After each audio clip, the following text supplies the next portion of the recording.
তুমি আমার আল্লাহকে এখনো চিনতে পারো নাই রে যুবক। তুমি নেতাকে চিনছো, নেতার জন্য তুমি জীবন দিয়া রাস্তায় বের হইয়া যাও, আর আমি আমার নবীরে চিনলাম, এই জন্য আমি নেতার জন্য জীবন দিতে চাই না, নেত্রীর জন্য চাই না, দলের জন্য চাই না। জীবনটা যদি দিতে চাই আমার নবীর আদর্শের জন্য দিব। এনে নবীর আশিক উম্মতের দলেরা, রহমতের নবী আমার রাস্তা দিয়ে চলতেছেন, পার্শ্বে আবু বকর। হঠাৎ করে পেটে ক্ষুধা, পার্শ্বে চেটিয়াল ময়দানে বকরির পাল। আবু বকরকে বললেন, রাখালকে ডাকো। রাখাল এসে হাজির।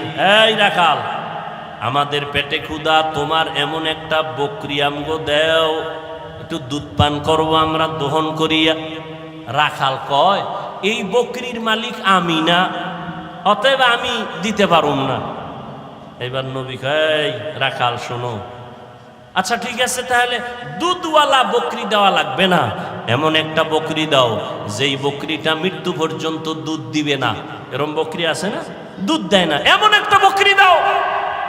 রাখাল বলে, এই যে একটা বকরি আছে, এটা নেন, এর থেকে জীবনে দুধ আসবে না। রহমতের নবী বলে, আবু বকর দাঁড়ান। নবী যেই বকরির থেকে জীবনে দুধ আসবে না বলিয়া রাখাল দিল, রহমতের নবী ওই বকরির হাত দিলেন ওলানের ভেতরে, সাথে সাথে দুধ আসলো। নবী পান করলেন, আবু বকর করলেন, রাখালেরও করাইলেন। করানোর পরে কয়, রাখাল বকরিটারে আবার পালের মধ্যে দিয়া দাও। রাখাল দেওয়ার পরে যেই বকরি জীবনে দুধ দিবে না, এই লোকটা কে যার হাত লাগা মাত্র দুধ আসলো? এতক্ষণ চিনে নাই, এতক্ষণ। ও ভাই, আমি রাস্তা দিয়ে হেঁটে আসতেছি, যে চিনে না হে ধাক্কা দিছে, হুজুর সরেন। যখন টের পাইছে আমি চেয়ারে বসার পরে, এবার আর উষা চিনি তার। এই জন্য যে যাকে চিনে না সে তাকে মানে না, যে যাকে চিনে তাকে মানার মতো মানে। বলে কেমন? কয় জীবন দিতে রেডি। রাখাল এতক্ষণ চিনে না এই ব্যক্তিকে। যখনই দেখলো একটা বকরি জীবনে দুধ দিবে না, ওই বান্দার হাতটা দেওয়া মাত্র বকরি দুধ দিল, চিনে ফেললো এটা সাধারণ কোনো মানুষ না, এটা পাওয়ারওয়ালা মানুষ। এই পাওয়ার আমার মধ্যে নাই। এই পাওয়ারের নাম হলো মুআজিজা। এই পাওয়ারের নাম কি? নবীদের বেলায় হলে মুআজিজা, ওলিয়া উলিয়াদের বেলায় হলে হবে কারামত। ভালো করে মনে রাখবেন, যেটা কখনো সম্ভব না, এই রকম কিছু অসম্ভব আল্লাহ যদি সম্ভব করেন, এটাকে আশ্চর্য ধরনের বলা হয়, অলৌকিক পাওয়ার বলে। এটা আল্লাহ ডাইরেক্ট আসমান থেকে জমিনে আইসা করবেন না, এটা কোনো ব্যক্তির মাধ্যমে করবেন। গাছ কথা বলতে পারে না, একজনে প্রশ্ন করে কথা বলা শুরু হয়ে গেল, এটা তো সম্ভব না। আমার আল্লাহর দ্বারা সম্ভব। সব অসম্ভবকে সম্ভব করতে পারেন কে? আর এই অসম্ভবকে সম্ভব যে আল্লাহ করবেন, এটা আল্লাহ কুদরতের দ্বারা করবেন, কারো মাধ্যমে করবেন। নদীর মধ্যে দীর্ঘ বছর পানি নাই, শুকাইয়া গেছে নদী। একজন ব্যক্তির কাছে এলাকার মানুষ আইসা কয়, আমগো নদীতে পানি নাই। লোকটা বড় একজন আল্লাহর প্রিয় বান্দা, তিনি একটা চিঠি লেখলেন। চিঠির মধ্যে কি লেখছেন তিনি জানেন, আর আল্লাহ জানেন। তিনি কয়, এই চিঠিটা নদীর মধ্যে ফেলে দাও। যখন চিঠি নিয়ে নদীর মধ্যে ফেলে দিল, দীর্ঘ বছরের শুকনা নদীর মধ্যে পানির জোয়ার শুরু হয়ে গেল। সুবহানাল্লাহ। না কি মনে হয় গাঞ্জা খাইয়া কথা কই না? চেহারা দেখলে তো মনে হয় না। একজনে তেঁতুল খায়, কয় কেমন লাগে, কয় ঠোঁটের মিস কলে বুঝো না। কি মনে হয় আমরা গাঞ্জা খাই, ইয়াবা ট্যাবলেট খাই, বিড়ি টানি? তাহলে আমাকে মাথা খারাপ কেন বলেন? মাথা খারাপ তো তাদের হতে পারে যারা মদের বোতল নিয়ে দৌড়ায়, যারা গাঞ্জা খায়, ইয়াবা ট্যাবলেট খায়। কথা ঠিক? কেন বলেন হুজুরদের মাথা খারাপ? আল্লাহ বুঝার তৌফিক দান করেন। নদীর মধ্যে পানি জারি হয়ে গেছে, একটা চিঠি লিখে দিছে। এখন একটু যদি গভীরভাবে জ্ঞান খাটান তো মাথা গরম হয়ে যাব। কঠিনভাবে গরম হইবে। এটা কেমন কথা? চিঠি লেখা নদীর মধ্যে ফালায় দিছে, এইটার মধ্যে পানির জোয়ার শুরু হয়ে গেছে। এটা গাঞ্জা খাওয়া ছাড়া আর কোনো কথা? এটা ভালো মানুষ বিশ্বাস করে কেমনে? কয় কথাটা এটা এই কামটা ঘটাইছে কেটা? তো একজনে কানে কানে কয় এটা তাবলিগলারা ঘটাইছে। যদি কয় তাবলিগ, তা বিনা দলিলে কাফের। না না তাবলিগ না, কারা কয় সরমনায়, কত ডবল কাফের।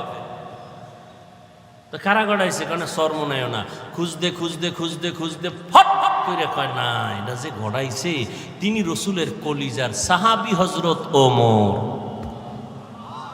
এবার ক কাফের। ঘটনাটা কে ঘটাইছে? হযরত ওমর। কে সেই ওমর? কে সেই ওমর? 27 বছর বয়সে রসুলের হাতে কালেমা পড়েছে। কয় বছর? কয় বছর? কয় বছর? তাহলে যুবকেরা নবীর বিরুদ্ধে না পক্ষে? তুমি হারারে কি করো নবীর পক্ষে? চ্যাটিং করো। জিন্দেগি মে বন্দেগি তু কার নাহি, जिंदगी में बंदगी तू कार नहीं, जिंदगी में बंदगी शर्मिंदा है, जिंदगी में बंदगी शर्मिंदा है। दुनिया में हो दुनिया का तलबगार न हो,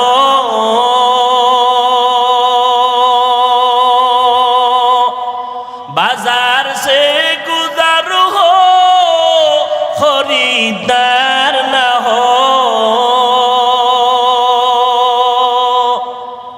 दुनिया में हो दुनिया का तलबगार न हो, बाजार से गुजर हो खरीदार न हो।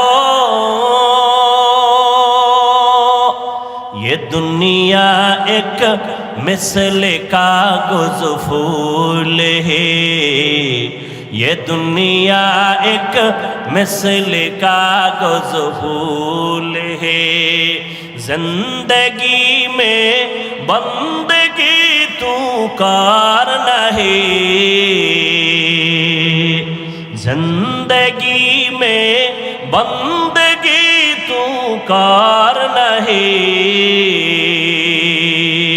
जिंदगी में बंदगी शर्मिंदा है, जिंदगी में बंदगी शर्मिंदा है, जिंदगी में बंदगी कुन बंदगी, जिंदगी में बंदगी शर्मिंदगी। वमा अरसलनाका इल्ला रहमतन लिल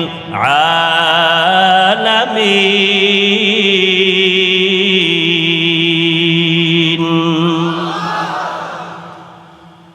রাখাল যখন দেখলো যেই বকরি কখনো দুধ দিবে না, হঠাৎ করে দুধ চলে আসছে, এই বান্দা সাধারণ না, এই বান্দা বড় দামি।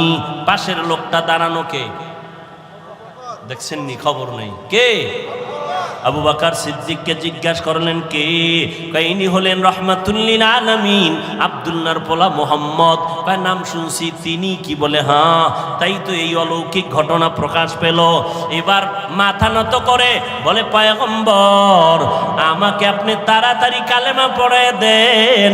এই রাখাল আর কেউ না, কলিজার সাহাবী আব্দুল্লাহ ইবনে মাসউদ রাদিয়াল্লাহু তাআলা আনহু।